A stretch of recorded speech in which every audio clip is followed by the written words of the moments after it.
Well, hello, my beloved friends. It's good to be here with you and to have some thoughts to share. Normally share them on Tuesday. This week, it happened to be that Wednesday worked out better. I like to remind you, as always, at the beginning of these times, that you are infinitely precious and unconditionally loved for the gift you already are. There's nothing you need to do or change to be infinitely precious and unconditionally loved as the gift you are. And that is one of the truths by which I try to live my life, not only about myself, but everyone else I meet. Now, I like a word that's been coming into my vocabulary more recently. That is not a popular word, apparently. It was popular hundreds of years ago, and that is the word beloved. It reached its pinnacle in the translation, I believe, and use in the King James Version of the Bible. However, I, for one, find that it's a beautiful word that kind of embodies what I hope everyone feels. That is, that you are loved. So be loved. Be loved. Recognize that you already are. And so by addressing you as beloved, I'm simply saying, I already see you as someone who is loved. And that is the love and the connection in me is the love that connects to you. That relationality rises up. One of my favorite, perhaps my favorite mystic from the 20th century is the paleontologist and Jesuit priest Pierre Teilhard de Chardin. And one of the things that he talked about is that he believed the very fabric of the universe is love. The very fabric of all that is love. And that sense of connection makes complete sense to me. And I believe I completely concur. Not just in the way I believe, but there is something inside me that knows the very fabric of this universe truly is love. But in order to make love real, we and everything else must in some way manifest that love. How can we bring that manifestation into reality? And I want to suggest to you that you yourself are a manifestation of love. That is, your hands can manifest love, your eyes and ears and words can manifest love, your feet can walk for love.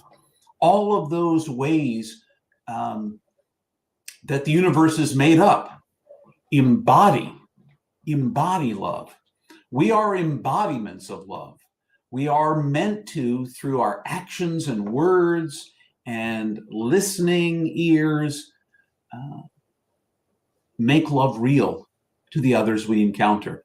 Now, we know that we live in a world that's filled with pain, and it seems like the pain is really coming to the forefront these days. We see it in wars and violence on our streets and in our schools and homes, a place that should be safe. All around us, there's the violence of poverty and hunger and homelessness. All of those things are a form of violence that rob people of their access to life. So how do we, in the midst of all of that pain, begin to sort of manifest, make real love? And I want to say to you that I believe that you do it by showing up. And I would say that from my own experience, the people that have shown up in my life when I needed someone to listen to me, someone to talk to, someone to simply be present as I struggled with something, those were some of the ways I really experienced love. And it was made real in my life. I've talked about a lot of different ways in these moments that people have touched my life. A very good friend of mine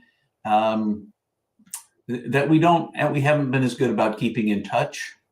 But from all the way back in the 80s, a good friend of mine, Harry, was there for me on a Good Friday night when I was at perhaps my lowest ebb of my adult life in the 20s. And I called Harry. He was the only person I knew. I was living in Charlottesville at the time, the only person I knew who I thought might take my call and talk to me. And I called him, and he met me on the grounds at the University of Virginia, and we went for a long walk, during which he mostly listened and additionally talked some, shared some thoughts, shared his heart, and simply was there for me. And then in the following days after that conversation of 1998, he invited me over for food, preparing his homemade pizza recipe. And it was delicious as I remember it. But even more than the deliciousness of that was his company. He showed up. Fast forward to just a couple of years ago, and my beloved wife was in the hospital. And I had a very good friend who I called on the phone and talked to about what I was going through. And that person listened. And at that point, I wasn't interested in a whole bunch of people knowing about the struggle. I didn't want a whole bunch of people to be inundating me. I was already overwhelmed as it was. And so that friend held it as a confidence and just checked on me regularly to make sure I was okay. And that was enough. That showing up was enough for me. And I was so very thankful for her and her willingness to show up for me. Listening to my struggles and my tears occasionally, perhaps more than occasionally, that showing up is a way that you make love real, that you make love real with your listening ears, not your fixing ears. So often you and I in this world, we're trained to think and fix things. So we listen to someone and immediately we have a solution. Most people do not need a solution. And if they do, they will ask you for one. They will ask, what do you think is the best way to handle this? And then you have to decide if you have a good way and if it really is the best way and if you're willing to share it. Or if you just say, well, I don't know, I need to listen. But the truth is we show up without truly listening ears. We show up with responding minds that want to give a quick fix or an answer to a question rather than simply being present for each other. That physical manifestation of presence, that being there, that listening, sometimes that hug or holding a hand or eye contact or silence, whatever it may be. And when we have no other words for a person who's struggling, simply affirming, I'm here. I'm so sorry you're going through this. That is what we need. We need more of that in the world because you see, as I manifest love and as you manifest love to all the other infinitely precious beings in this world, it has a rippling effect that we cannot see physically. We cannot stay around and watch all the ways that the love we share ripples out to others. We can't. All we can do is start the ripples.